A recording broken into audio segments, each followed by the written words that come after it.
G'day you mob, and welcome to this episode of the series that I'm doing with Jake Farr-Wharton and Greg Savage from The Pouch, the podcast on political expressions. So today we're going to explain for you a political expression that is used in Australian English all the time.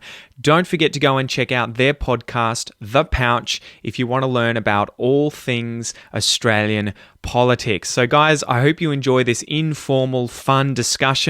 Three guys getting together, having a bit of a laugh, whilst talking about Aussie politics and also trying to teach you some Australian English at the same time. All right, guys, so tap the Currawong and let's get into it.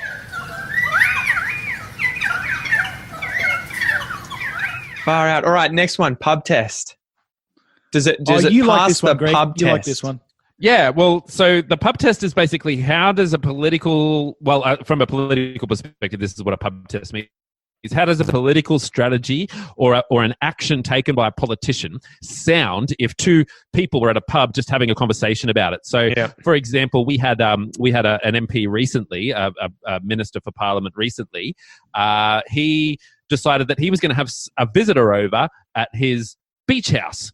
Now, during the coronavirus lockdown, and he had a visitor at his beach house. Now, that is something that doesn't pass the pub test. So, for example, if I'm with my mate and I go, oh, no, I think it's all right that old mate down the road decided that he was going to have a couple of mates over to his place, I think that because he's an MP that's okay. But just saying that out loud doesn't or they're NRL players, for example. I think it's okay that they went and shot rifles and had a big party on wherever they went and rode motorbikes all weekend. It just doesn't sound good when I talk about it. So it doesn't pass the pub test. If I'm with a mate down at the pub and I'm talking about a particular strategy or a particular happening in politics, how does it sound to the average person? So is that sort of like with the NRL wanting to sort of go back into full swing and have games, and yet we can't get into groups of more than two in public? That doesn't really pass the pub test. Yeah, I mean that's exactly that type of that's the correct use of that term.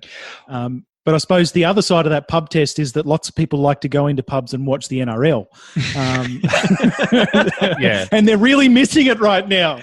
So the pub test is, how can I get NRL back as quickly as possible without looking like a smug douche? And I also think that so it's sort of the public perception of what happened rather than maybe what's actually happening. What is the public perception of what's happening, and how does it sound when you say it out loud? And just as a side note, now that they've got all these rules about putting in you have to show your ID and stuff like that at a pub, I also don't pass the pub test quite often. What do you think it is with Australian politicians and their informality, using these kinds of expressions, ramping up the amount of slang that they use, referring to people they meet as mate, getting rid of all that? Because I think, the average Brit or the average American would probably pass out if they, understood how informal our politics is. Why do you think that that's such a thing in Australia? Well, the UK have the House of Lords, which is literally a House of Parliament made up of lords, titled land holders who get this position of hereditary power in their parliament. Although it is diminishing, admittedly, and has been over years as more seats have opened up. But yeah, in Australia, look, the fact is we have this society of larrikinism, and when you couple that with the fact that we hate tall poppies, hey, I love it. When you like, is that your book, or is that yeah. So I got this book recently talking about larrikins and the origin. Sorry for anyone who can't actually see this currently.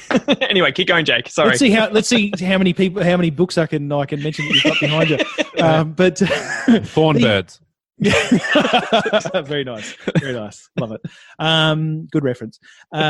So we have this thing where we don't like tall poppies. We don't like people who are better than us and also act like they are better than us. It's fine if they are better than us and act like it. Exactly. If they act like they are just one of the general public, that they're able to have a beer at the local pub, with the tradies, the tradespeople, if they're able to show up at the local Centrelink in their wife beater singlet and ask for a handout of money.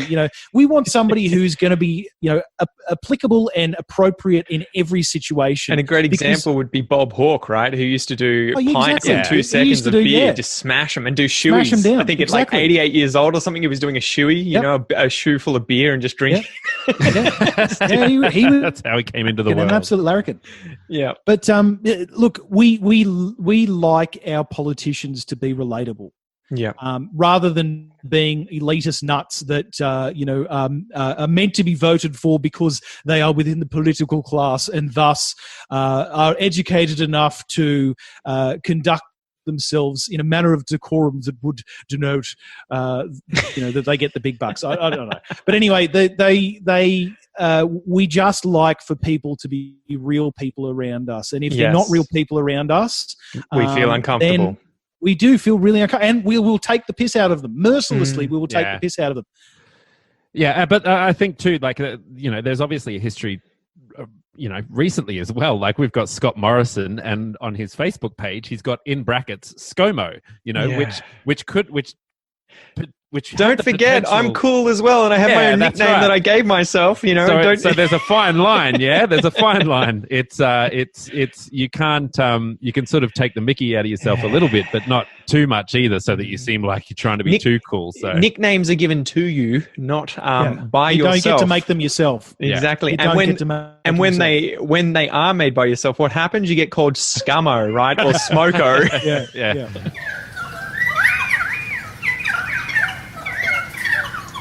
Thanks for joining me today, guys. I hope you enjoyed this episode. I hope you learnt a little something new, and I hope that you improved your listening comprehension, as I know that sometimes it's difficult to listen to 3 native speakers all talking over the top of each other about a certain, topic in conversation, but that's the whole point of this sort of series. It's to give you exposure to advanced English discussions, chats, everything like that, so that you can work on your listening comprehension whilst also learning about Australia, Australian politics, and some English vocab about politics. Don't forget to go and check out Jake and Greg's podcast, The Pouch. You can find this via any good podcast application for free. They publish an episode every weekend about Australian politics. Anyway, until next time, guys, I hope you have a killer week, and I'll see you soon.